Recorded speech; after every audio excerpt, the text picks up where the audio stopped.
Bab 10, Geng Tiga Tikus. Dan, brak, seorang penjaga keamanan di rumah Hendrawan terlempar ke tanah. Semua orang mengikuti arah suara itu, dan seorang pria dengan alis tajam dan wajah yang jahat, dikelilingi oleh kerumunan orang, bergegas masuk dengan bangga. Debbie tidak bisa menahan keterkejutannya ketika dia melihat orang yang bermata licik ini. Dia sama takutnya dengan seekor rusa yang ketakutan.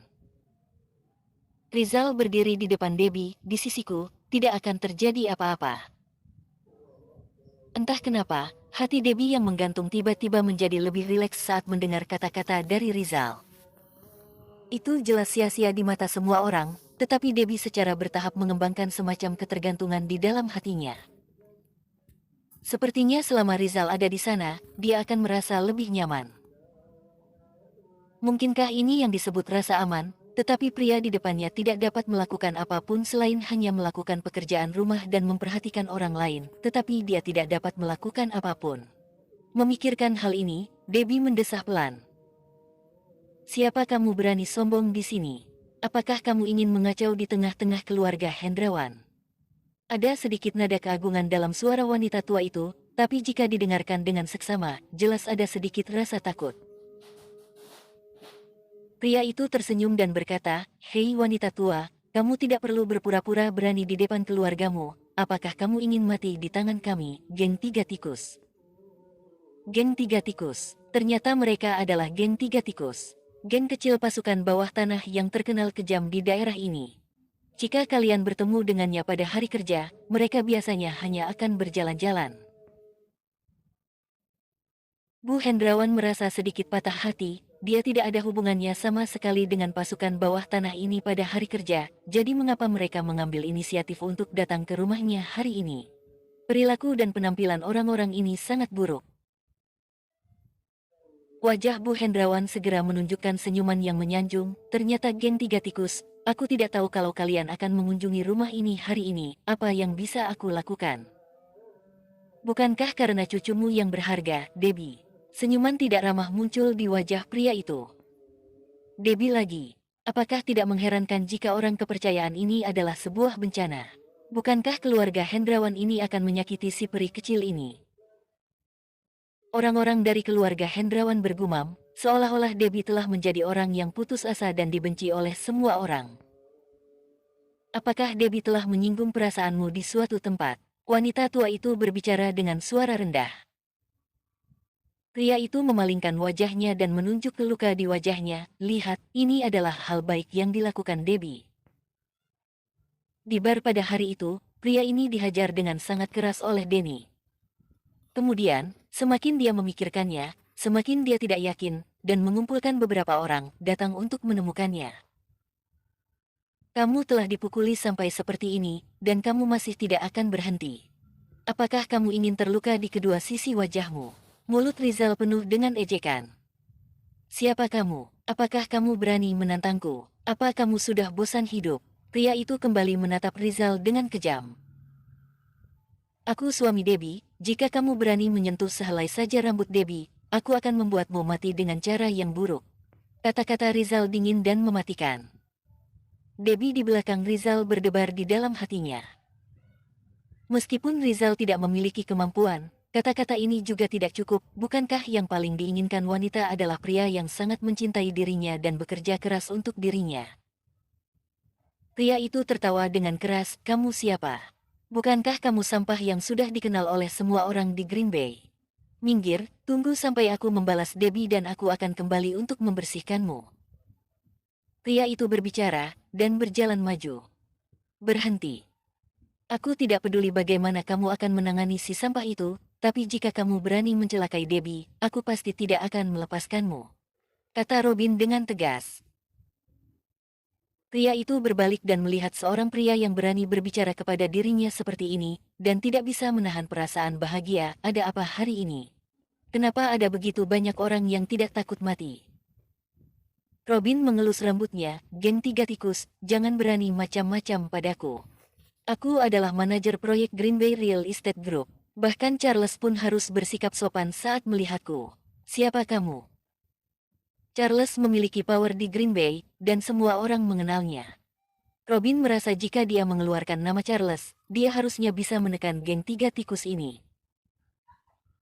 Pria itu tidak menjawab, dan dia tiba-tiba memukul perut Robin dengan tangannya, yang merupakan jawaban terbaik untuk Robin. Robin jungkir balik untuk beberapa saat, dan membungkuk kesakitan. Pria lainnya mencibir, "Wah, jangan berpikir untuk bersembunyi di balik nama orang lain." Titik-titik.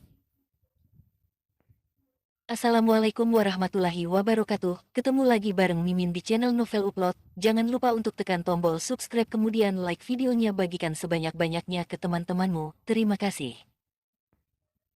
Robin memiliki tekad yang kuat. Kamu berani menyentuhku, aku tidak akan membuatmu terlihat baik. Pria itu menginjakkan satu kakinya di kepala Robin. Oke, aku ingin melihat kamu, bagaimana membuatku bisa terlihat tidak baik. Robin merasa tercekik, dan dia segera memohon belas kasihan, "Pak, maafkan aku salah. Bukankah orang yang kamu cari adalah Debbie? Debbie ada di sana, kamu bisa menemukannya." Seluruh anggota keluarga Hendrawan berseru sejenak. Mereka mengharapkan Robin bisa menyelesaikan krisis ini, tetapi mereka tidak menyangka bahwa pahlawan yang ada dalam pikiran mereka ternyata menjadi pengecut seperti itu. Debbie akhirnya mengerti mengapa dia tidak menyukai Robin lagi. Orang ini telah menjadi pengecut sejak kecil, suka melakukan bullying dan takut akan kesulitan, dan dia bahkan tidak bisa membela dirinya sendiri, apalagi mempertaruhkan hidup dan mati orang lain. Pria itu dengan bangga berjalan menuju Debbie, matanya seolah-olah seorang pemburu yang sedang melihat mangsanya. "Kamu maju selangkah lagi, dan aku akan mematahkan kakimu." Rizal berdiri di depan Debbie seperti menara besi. "Oh, masih ada satu lagi yang tidak takut mati. Oke, aku ingin melihat tindakan apa yang bisa dikeluarkan oleh sampahmu ini." Pria itu berteriak dengan lantang. "Kamu tidak layak untuk membuatku bisa mengambil tindakan." Rizal mencibir. "Oh, keberaniannya cukup besar." Pria itu tertawa puas. Tapi tawa itu tiba-tiba membeku, karena tiba-tiba dia merasakan kekuatan besar di belakangnya menghantamnya seperti angin. Ketika dia sadar, tubuhnya sudah terbang. Seolah-olah dia dipukul oleh seekor bison yang gila, seluruh tubuhnya kesakitan, seolah tulangnya akan hancur. Dan, brak, dia jatuh dengan keras ke lantai, seteguk darah keluar dari mulutnya. Baru kemudian pria itu bisa melihat wajah lawannya dengan jelas. Itu dia, pria yang memukul dirinya dengan buruk di bar. Kenapa dia ada di sini? Denny mendekati pria itu langkah demi langkah. "Aku sudah memperingatkanmu. Jika kamu berani memprovokasi Debbie lagi di masa depan, aku akan membuatmu mati tanpa sempat untuk menguburmu. Kamu berani mengabaikan kata-kataku sebagai angin lalu di telingamu. Baiklah." Saat dia berkata, dia mengangkat kakinya dan menginjaknya dengan keras. Dengan satu suara, klik, terdengar suara renyah dari tulang yang patah. Pria itu membuat teriakan yang sangat mengerikan.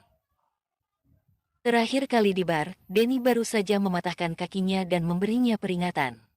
Tanpa diduga, pria itu tidak tahu bagaimana cara Allahu Akbar, melakukannya. Allahu Akbar, Denny dengan hati-hati memandang Rizal, matanya penuh Allahu dengan Akbar, kekaguman. Rizal mengangguk ke arahnya. Gangzi dengan sadar berteriak pada pria itu dan anak buahnya, "Aku akan menghitung sampai 10. Jika kalian tidak pergi, kamu yang harus mati hari ini." Mereka semua merasakan aura pembunuh Denny. Pria itu memandangnya dengan dingin. Perang dingin ini membuat mereka dipukuli habis-habisan. "Masih diam di sana. Bantu aku berdiri." Orang-orang ini awalnya adalah orang kepercayaannya, tetapi dia tidak menyangka bahwa orang-orang itu akan membiarkan dia dihancurkan. Para bawahan itu memegang pria itu dan mengangkatnya. Wow, dia sangat tampan. Itu luar biasa. Air liur Sarah hampir keluar saat dia melihat dari samping. Setelah mengagumi Denny, dia tidak lupa untuk berbicara pada Debbie. "Begini, jika kamu ingin mencari seorang suami, kamu perlu mencari seorang suami yang seperti ini. Tidak seperti orang itu. Sungguh menyedihkan kamu memiliki suami yang tidak bisa apa-apa." Bersambung.